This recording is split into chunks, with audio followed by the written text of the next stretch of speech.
Om Swastiastu. Om Swastiastu. Assalamualaikum warahmatullahi wabarakatuh. Shalom nama budaya, salam sejahtera untuk kita semua, dan salam harmoni. Salam harmoni.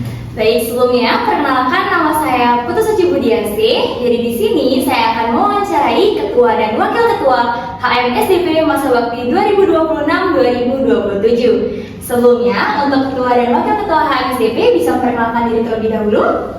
Baik, sebelumnya perkenalkan nama saya Ibu Todi Surya Setiawan selaku Ketua Umum HMSDP masa bakti 2026-2027. Baik, perkenalkan nama saya Igusti Ketut Nanda Krisna. Saya sebagai Wakil Ketua Umum masa bakti 2026-2027. Baik, sebelumnya untuk Kak Adi dan Kak Lando, jadi di sini saya akan menanyakan beberapa pertanyaan.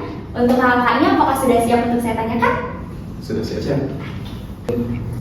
Jadi di sini saya akan menanyakan beberapa pertanyaan. Jadi untuk pertanyaan yang pertama, bagaimana proses pemilihan ketua dan pengurus HMSDP Unisa selama ini? Apakah sudah melibatkan seluruh mahasiswa prodi secara terbuka dan juga demokratis?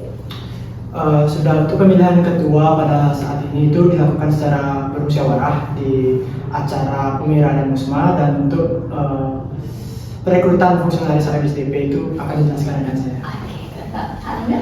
Saat perekrutan kemarin itu sudah dimulai, pada tahun ini itu sudah mulai banyak fakultas lain yang ikut dan terbuka untuk semua fakultas, semua prodi di sini. Jadi untuk HM sekarang itu kan yang awalnya HM FIP, sekarang jadi HMSDP, dan dimana sudah nggak ada FIP lagi, dan banyak lagi dari fakultas-fakultas lain. Jadi bisa dibilang sudah demokratis.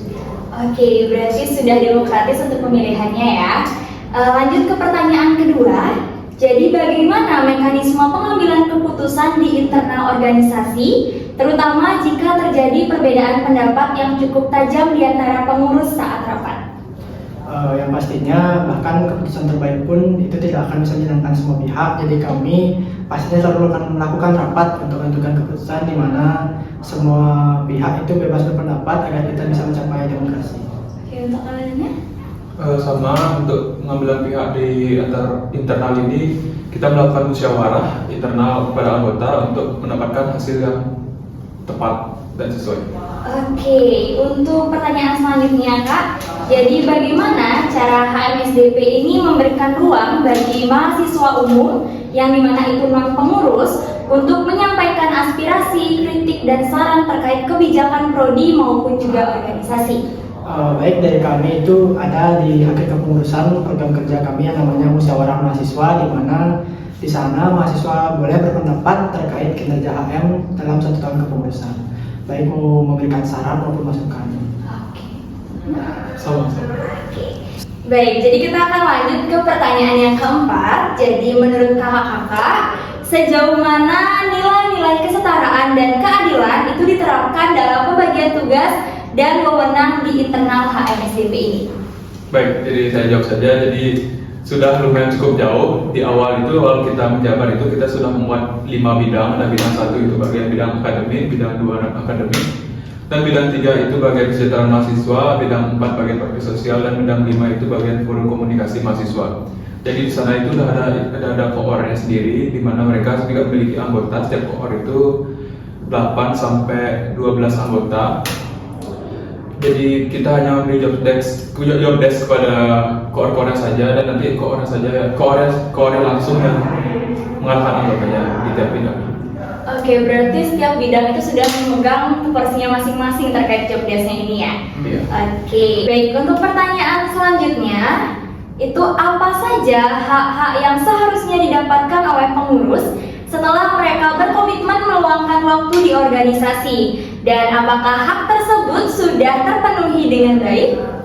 Baik, mungkin dari hak yang bisa didapatkan oleh anggota fungsionaris itu mungkin hak pengambilan keputusan.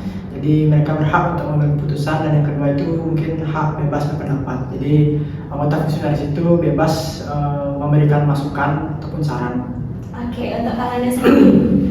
Selain hak yang tadi disebutkan itu, anggota fungsionaris juga berhak mendapatkan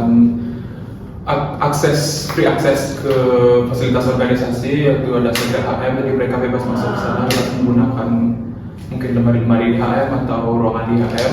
Terus juga mereka berhak untuk mengembangkan kreativitas mereka, mengembangkan ide mereka agar mereka bisa lebih aktif lagi di organisasi dan untuk di luar organisasi juga.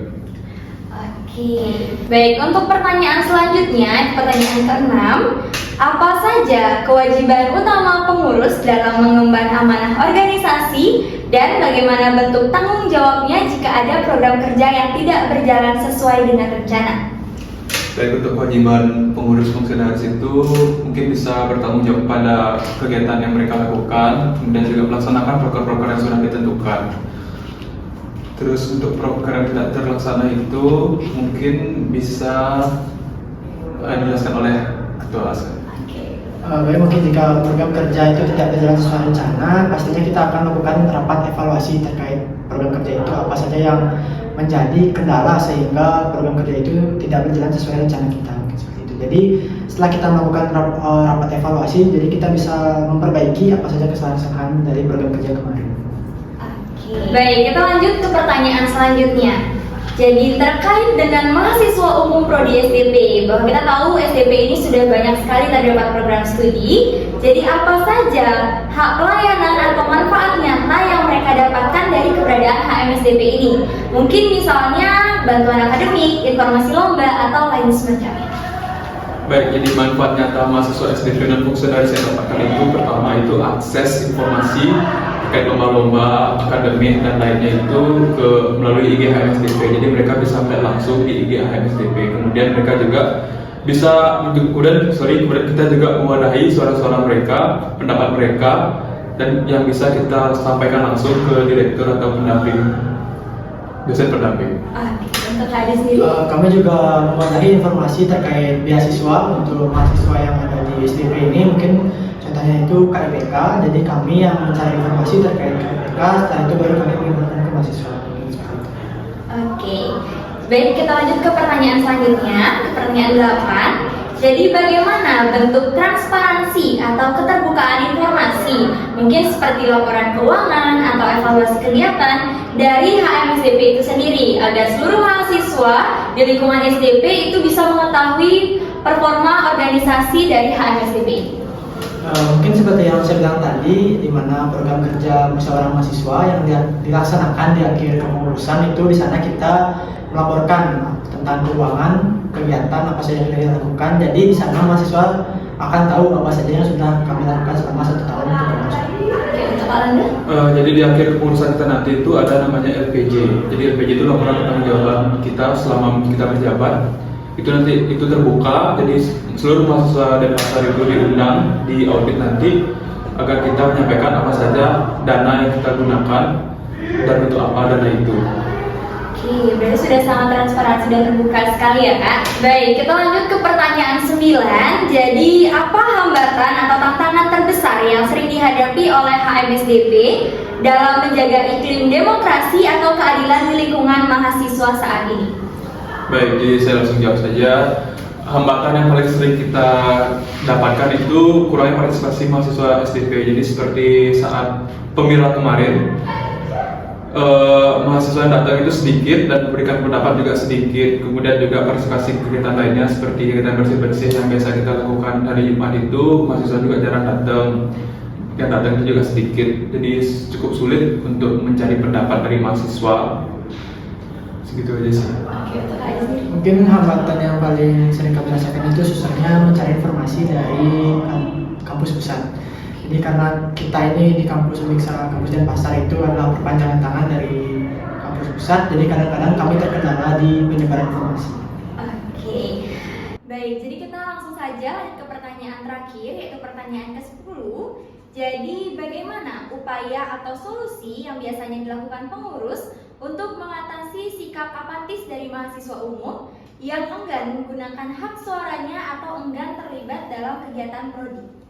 Baik, yang kita lakukan itu pertama kita hubungi dosen terlebih dahulu untuk memberitahu mahasiswanya agar mereka datang, mungkin bisa diabsen langsung oleh dosennya. Di FIP itu biasanya mereka karena tidak menggunakan SKP, jadi langsung dari dosennya yang mengabsen kehadiran mereka. Kemudian untuk di non fakultas FIP itu kita mempergunakan sistem SKP, jadi setiap mereka datang itu akan mendapatkan SKP gitu. Oke, untuk Kak Adi sendiri? Mungkin saya ingin menambahkan dari Landu tadi terkait partisipasi mahasiswa utama di absen, di mana biasanya kita menggunakan absen kertas, jadi kita melakukan improvisasi dengan menggunakan absen yang menggunakan lokasi. Jadi para mahasiswa hanya bisa untuk absen itu di kampus ini saja, di area kampus Reksa Denpasar. Dan terkait informasi yang susah kita gapai, biasanya kita memakai perpanjangan tangan melalui koordinator tendik untuk beberapa informasi yang tidak bisa kita akses. Oke, jadi bagus sekali ya untuk solusi dan upaya dari HMSDP ini. Jadi terima kasih banyak untuk Kak Adi dan Kak Lando karena sudah bersedia untuk menjawab 10 pertanyaan dari saya. Jika ada kesalahan kata mungkin selama wawancara tadi, saya mohon maaf dan saya tutup dengan Parama Santi. Om Santi, Santi, Santi, Om. Wassalamualaikum warahmatullahi wabarakatuh. Shalom, nama budaya, salam sejahtera untuk kita semua dan salam harmoni. Salam harmoni. What it takes to